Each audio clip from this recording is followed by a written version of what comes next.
Hello viewers, welcome back to my channel. আজকে আমি তোমাদের সামনে নিয়ে চলে এসেছি যারা ক্লাস 8-এ পড়ো তারা তোমাদের ভূগোল বইয়ের যে দ্বিতীয় চ্যাপ্টার রয়েছে অস্তিত্ব পৃথিবী, সেই চ্যাপ্টার থেকে কয়েকটি গুরুত্বপূর্ণ কোশ্চেন নিয়ে।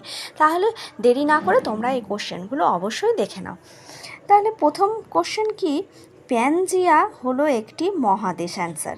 নেক্সট কোশ্চেন দেখে নাও। মহিষ সঞ্চরণ তত্ত্বের প্রবক্তা হলেন ওয়েগনার।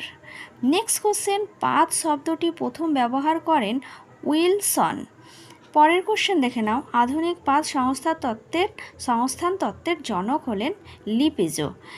পরের কোশ্চেন দেখে নাও।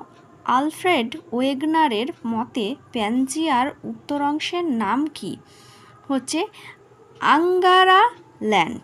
আঙ্গারাল্যান্ড। পাত সংস্থান তত্ত্বটির প্রচলন হয় 1960-এর দশকে। অ্যাস্থেনোস্ফিয়ারের উষ্ণতা প্রায় 1400 ডিগ্রি সি। নেক্সট কোশ্চেন দেখে নাও। পৃথিবীতে মোট ছোট পাতের সংখ্যা 20টি। পরের কোশ্চেনে চলে যাই আমরা। যখন দুটি পাত একে অপরের বিপরীত দিকে চালিত হয় তখন সেই পাত সীমান্তকে বলে অপসারী পাত সীমান্ত। নেক্সট কোশ্চেন দেখে নাও।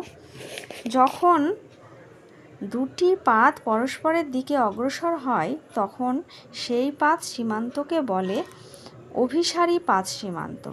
পরের কোশ্চেনে চলে যায়। হিমালয় পর্বত যে পাত সীমান্তে গড়ে উঠেছে তা হলো অভিসারী পাত সীমান্ত। পরের কোশ্চেনে চলে যায়। সর্বাধিক ভূমিকম্প প্রবল হলো অভিসারী পাত সীমান্ত। এই কোশ্চেনগুলো তোমরা ভালো করে পড়ে নেবে অবশ্যই।